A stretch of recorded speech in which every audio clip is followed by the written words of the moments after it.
Welcome back, and please excuse my voice, I have a bit of a sore throat. Anyway, second half of this week we moved on to milling the plug for the left wing spar, so this is it up on the machine and just starting out with the rough cut. And here's the one for the right hand side, so this one now is being glassed, or actually almost finished being glassed there, so it's ready for putty.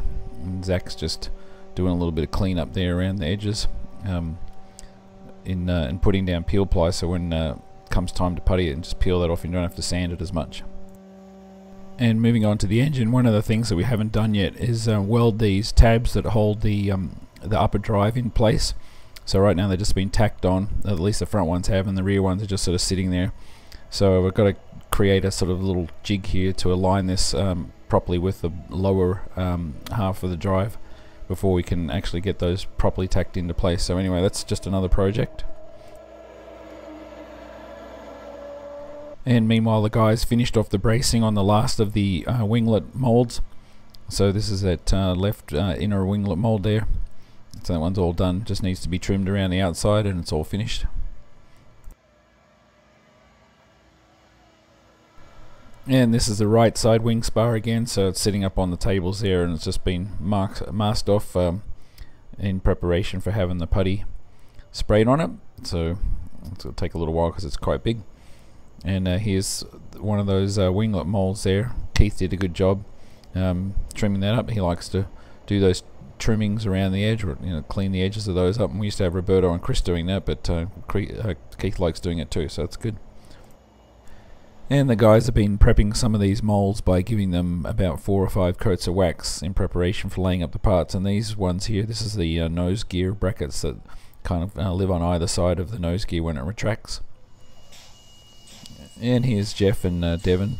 So Jeff's got the spray gun there with a spray core putty and just spraying down that first wing spar plug, as you can see there, and gets about 4 coats on there, which ends up being about a 1/4 inch of putty.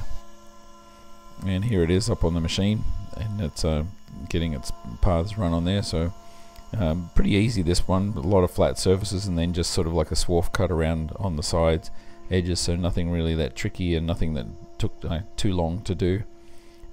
So moved on, was fairly quick to finish this one. And this is the left hand side one off the machine.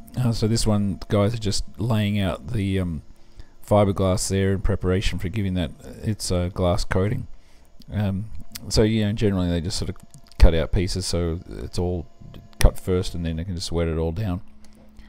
And here's the first one, so that one's all finished now, as you can see. And so this will get its guide coat and guys can start sanding on it. And this is the second one that you just saw getting glassed, and so this one got that's putty sprayed on there, and so that one's ready to go up on the machine for the final milling. And it's Jeff down there in the back door there working on releasing the last winglet mold from the plug.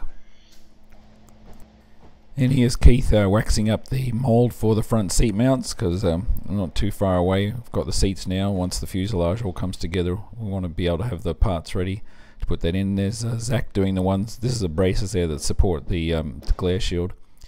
And these are the pulleys. I've got both of those bolted together now. Still have to tighten the bolts, just waiting on a torque wrench to do that, because we didn't have one yet, because those are locking nuts and I don't want to have to undo them again. And it'll be kind of neat actually, because that's going to have the look of a Mad Max Interceptor, but it's going to have the turbo or twin turbo whine on it, which will be interesting to see how it sounds. And here's our fuel cell for the test rig, and Brett had it over the last couple of days and he just welded another bung in there, and so that's for a drain, so we can drain any water out of it that gets in the very bottom part of the tank. And Britt also dropped back some of the other parts here. This is ones that he's put bungs in there for the temperature sensors and pressure sensors, so we can monitor exactly what's going on in every different stage of the turbo, on both on the hot side and on the cold side. So that'll be nice to know exactly what's going on, and make sure everything's going as according to plan. And here's Keith trimming the last of the winglet molds here. So this is the one that was just released that Jeff was releasing earlier on in the video here. And so Keith's got out there with the Dremel saw and just trimming that edge on there. And this is the left side wing spar plug, and so the first stage of it has been run on all the flat surfaces, so I switched over to the ball mill and just running a swarf cut there on the side face, and that sort of just steps down there, and so it does it basically 1/4 inch at a time.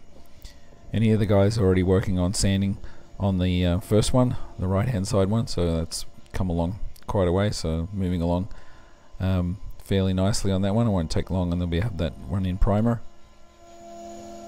And now we're a little bit further along. I actually slid this one down on the table and just starting to run all the paths for the other half of it.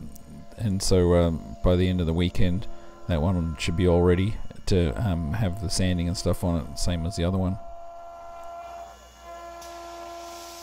And lastly, Britt brought back this one piece there, as you can see, that joins Turbo 1 to Turbo 2, but unfortunately when I squared the edges of it there, we actually lost about 10 degrees of that curve, so we have to add a little bit more in there, otherwise it won't fit the whole geometry that I laid out.